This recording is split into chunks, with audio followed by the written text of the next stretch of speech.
Bonjour et bienvenue, toi, geek, fan fantasy comme moi.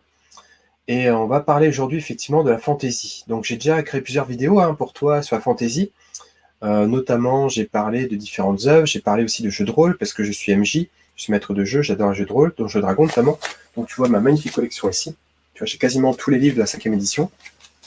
Et Seigneur des Anneaux qui est vraiment ma référence inconsidérée, très forte sur les jeux de rôle et sur les univers de fantasy. Et du coup, j'ai présenté un petit peu dans la précédente vidéo aussi l'historique un peu de la fantasy. Et aujourd'hui, on va essayer de voir, on va essayer de définir à quoi ça correspond à la fantasy. Qu'est-ce que c'est? On va commencer à grands traits, à brosser ce portrait, d'accord? Donc, on va voir ça ensemble. Je mets en grand, comme d'habitude. Voilà. Et je mets le diaporama. Donc, au fait, la fantasy, c'est quoi? Qu'est-ce que c'est que la fantasy? Donc, première vidéo, on va commencer un petit peu à creuser. Donc, pose-toi la question. Quand j'emploie le mot de fantasy, qu'est-ce qui vient à mon esprit? D'accord? Quand j'emploie le terme fantasy, qu'est-ce qui vient à mon esprit? Donc, quand tu emploies le terme fantasy, qu'est-ce qui vient à ton esprit? Donc, je suis sûr qu'il y a une image qui vient à ton esprit. Si tu es comme beaucoup de ceux qui ont moins de 30 ans, c'est Harry Potter qui va venir la première chose à l'esprit. D'accord? La première chose qui viendra à l'esprit, ce sera Harry Potter. Parce qu'en fait, effectivement, c'est l'auteur qui a plus vendu dans la fantasy urbaine et contemporaine depuis des décennies maintenant, que ce soit les livres ou les films. Si tu es un petit peu plus vieux comme moi, que tu as plus de 30 ans, donc j'ai 40 ans, et que tu as lu Le Seigneur des Anneaux adolescent, que tu as vu les films dans les années 2000, ce qui va te venir à l'esprit, c'est Le Seigneur des Anneaux, donc soit les livres, soit le film, ou les deux. Ah, Colo, mon précieux, mon précieux. Si tu es rôliste comme moi, ça va être le livre de règles de base de Donjons et Dragons, le PHB, Player's Handbook, que j'ai ici d'ailleurs, je vais te montrer. Comme j'anime toujours une partie de Donjons et Dragons régulièrement, j'ai toujours le livre à côté de moi, comme Mathieu Mercer, qui est à peu près mon âge, lui. Je vais vérifier, on a 2 ans de décalage. Pour ceux qui jouent à Magic comme moi aussi, peut-être que tu vas penser aux cartes Magic, d'accord? Et les Planeswalkers notamment, les très puissants Planeswalkers. Tu vas penser à Nicole Bolas, tu vas passer à Niv Mizzet, ces dragons majestueux, très puissants. Si tu es plutôt un dévoreur de BD, ce qui est un petit peu moins mon cas, mais ce qui est le cas de beaucoup de mes amis, tu vas penser à ces BD excellentes que sont les BD F, d'accord? Les BD nains, les BD gobelins, orques. Peut-être que tu vas voir des images qui vont venir à l'esprit, des images soit de tension ou de solidarité entre des nains et des elfes, des nains et des humains. Suite à un combat, comme ici par exemple, on a pourfendu des orques, des gobelins. Si comme moi aussi tu as été influencé par les nouveaux podcasts, comme Donjon Buck et les BD Donjon Duck, si tu as adoré l'humour, tu vas peut-être penser à ça, ça va être cool. Effectivement, ça a bercé les années 2000. Si tu aimes bien les web-séries aussi comme moi, tu vas peut-être penser à Noob, donc web-série française dont on peut être fier. D'ailleurs, il y a une Bretonne sur le tournage. Et pour d'autres qui sont visuels, qui sont contemplatifs, ils vont peut-être imaginer ce qu'est pour eux leur monde idéal de fantasy. Donc, pour moi, par exemple, c'est un paysage majestueux avec des collines, des montagnes, des châteaux, une nature verdoyante, foisonnante, luxuriante, des elfes, des nains, des animaux, des cerfs, des ours, des loups. Voilà, toute cette nature foisonnante et qui s'exprime de façon riche, riche et variée. Et pour beaucoup d'entre vous aussi, ce sera peut-être les livres de Martin, A Song of Ice and Fire, Game of Thrones, qui a marqué comme génération récemment. Donc en fait, au final, toi comme moi, qui sommes geeks, même les gens qui ne sont pas geeks, ont déjà entendu parler au moins une fois dans leur vie de fantasy, d'accord? Ça a pénétré la culture populaire sur les 40 dernières années, de façon percutante et puissante. Et d'autant plus qu'elle est vraiment présente partout. Les livres, les films, les jeux de rôle, les jeux de cartes, les contes et légendes des enfants. Donc c'est omniprésent dans notre culture. D'ailleurs, je t'invite à regarder la vidéo précédente là-dessus, qui est très intéressant. Donc si il est assez aisé, en lisant le synopsis d'une œuvre, que ce soit une œuvre, un livre, que ce soit un film, que ce soit une BD, de savoir si c'est la fantaisie, c'est beaucoup plus compliqué de lui donner une définition satisfaisante. Donc ce qu'on va faire, c'est qu'on va donner des éléments qui, mis ensemble, vont tendre à prouver que c'est la fantaisie, d'accord?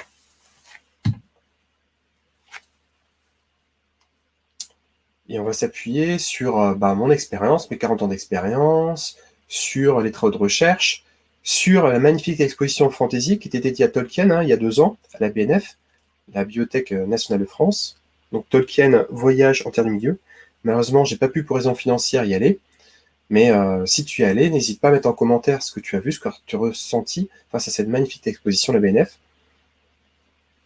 Donc ce qu'on peut déjà dire en fait, c'est que la fantaisie, ça fait partie de ce qu'on appelle les littératures de l'imaginaire, d'accord? Même si effectivement la littérature blanche, c'est aussi une littérature de l'imaginaire, mais bon, c'est le nom générique qu'on a donné à la fantaisie et à la science-fiction, pour dire que ce sont des univers d'évasion, ce sont des univers qui sont éloignés de notre quotidien, d'accord? Soit dans l'espace, soit dans le temps, soit dans les deux, d'accord? La science-fiction, c'est plutôt dans le temps, d'accord? Ça peut être dans l'espace aussi, mais c'est plutôt dans le temps. Et le Medfan, c'est plutôt effectivement aussi dans le temps. Éventuellement dans l'espace aussi, ce sont des mondes différents, mais il y a la dimension médiévale qui est comme assez présente souvent. Donc c'est la nature de voyage, d'évasion, de découverte, d'accord? Donc déjà, premier élément. Littérature de l'imaginaire, d'évasion, découverte. Deuxième élément, c'est qu'il y a des choses qui sont tangibles dans le monde, qui sont très puissantes, qui changent littéralement des lois de la physique. Donc on parle de la magie, par exemple, d'accord? Donc il y a des magiciens souvent dans les univers de fantasy. Il y a des êtres magiques, des elfes, des nains, des dragons, des trolls, des fées, d'accord? Des êtres qui font pas partie de notre quotidien matériel, d'accord? Et qui font partie du quotidien matériel du monde de façon très tangible, parce qu'ils interagissent directement avec les héros de l'histoire, que ce soit dans le livre, dans le film, dans la BD, etc., etc. Si on regarde un exemple un peu atypique, qui est Pirates des Caraïbes, eh ben on retrouve certaines de ces dimensions-là. Il y a de la magie, d'accord? Parce qu'il y a de la magie, il y a des malédictions, il y a des créatures fantastiques, il y a des kraken, d'accord? Et tous ces éléments-là font partie intégrante de l'univers de façon tangible. Dans le Seigneur des Anneaux, de façon très classique, il y a les magiciens, donc les Valar, donc Radagast, il y a aussi Saruman, il y a Gandalf, il y a des elfes, d'accord? Les Sindar, il y a les nains, il y a des dragons, comme Smaug, il y a des trolls de pierre qui se transforment en pierre, il y a des orques, des gobelins, d'accord? Tous ces éléments-là constituent un ensemble qui font que l'on classe de façon assez classique Tolkien dans la fantasy. D'accord? Donc voilà. Grâce aux éléments identifiables, on peut dire c'est la fantasy. Mais c'est beaucoup plus facile de définir par les éléments qui sont dedans que donner une définition vraiment satisfaisante. Donc voilà. Le magicien qui vient souvent à l'esprit, c'est Gandalf, d'accord? Qui était très bien incarné par Yann. Ou Harry Potter, sorcier, l'équivalent de magicien. Du côté des monstres, on a les dragons maléfiques comme Tiamat dans l'univers Donjons et Dragons. Vraiment un dragon destructeur. Et si on creuse un petit peu les travaux de recherche divers et variés, on réalise que c'est un genre qui est vraiment transmédia, d'accord? La fantasy est transmédia, donc il y a des romans, des films, des jeux vidéo, des JDR, des jeux de cartes, des jeux de plateau, une multitude de jeux. D'ailleurs, les jeux de plateau, Seigneur des Anneaux aussi. Voilà, on peut parler de Seigneur des Anneaux, de Magic, de Conan le Barbare aussi, qui est la sorte des sorcelleries, qui est un sous-genre de la fantasy. D'ailleurs, on reverra une vidéo prochainement sur ce sous-genre de la fantasy. Et ce qu'on peut dire, c'est que dans la fantasy, la narration, l'histoire vont occuper une place fondamentale, d'accord? Il y aura souvent une quête d'un héros qui va surmonter des difficultés, qui va surmonter des épreuves, qui va devoir se mettre en mode épique, qui va devoir affronter, se battre. Et c'est aussi un univers dans lequel, effectivement, le côté visuel est très puissant. La nature est très puissante, la magie, l'énergie naturelle est très puissante. Et c'est un univers dans lequel il y a des créatures fantastiques, d'accord? Donc il y a des dragons, des griffons, des licornes, des pégases, qui sont très souvent actifs, d'accord? Qui interagissent avec les personnages. Donc par exemple, si on va dans The Witcher, qui est un site de Grey Fantasy, on voit qu'à la fin, le personnage féminin, Ciri, va monter sur une licorne. Donc la licorne va interagir directement avec Ciri. Et en termes de cadre historique, de référence historique, parce qu'on a quand même besoin de repères, c'est très souvent le médiéval qui est choisi.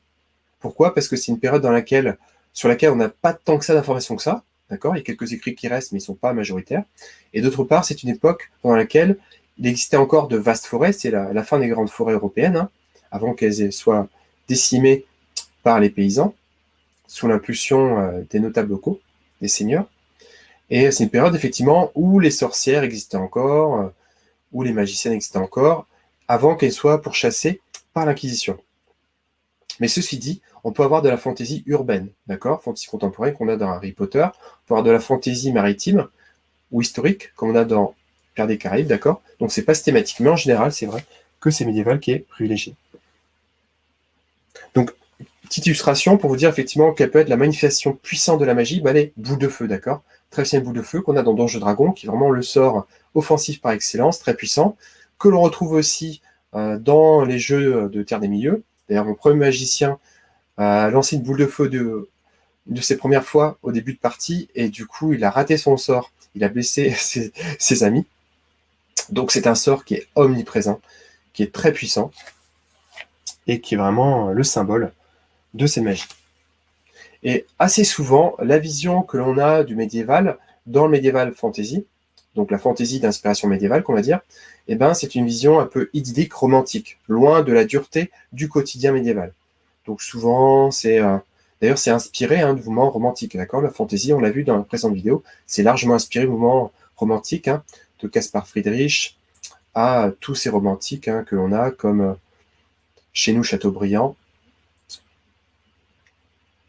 ou tous les poètes comme Blake aussi en Angleterre, qui sont romantiques. Et qui ont largement inspiré effectivement le mouvement de fantasy à partir de 1850. Donc c'est une vision effectivement peut-être un peu passéiste, dans laquelle en fait les sociétés humaines évoluent peu. D'ailleurs, les historiens critiquent beaucoup la fantasy pour ça, en disant que c'était comme si c'était une anissoire, d'accord? Il y a très peu d'évolution sociétale, il n'y a pas de notion de progrès.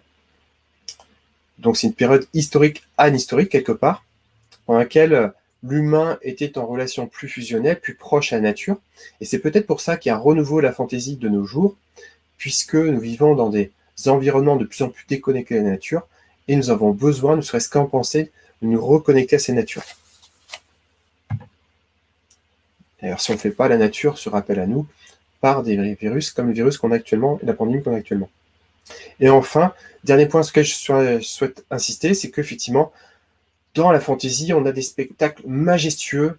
Pour cela, regarde les films de Peter Jackson, qui sont tournés en Nouvelle-Zélande, des paysages de collines, de montagnes recouvertes d'herbes magnifiques, comme on a ici, par exemple, et comme des paysages de Conan le Barbare, ou alors des déserts colossaux, vraiment une nature puissante, omniprésente, avec laquelle l'être humain va interagir.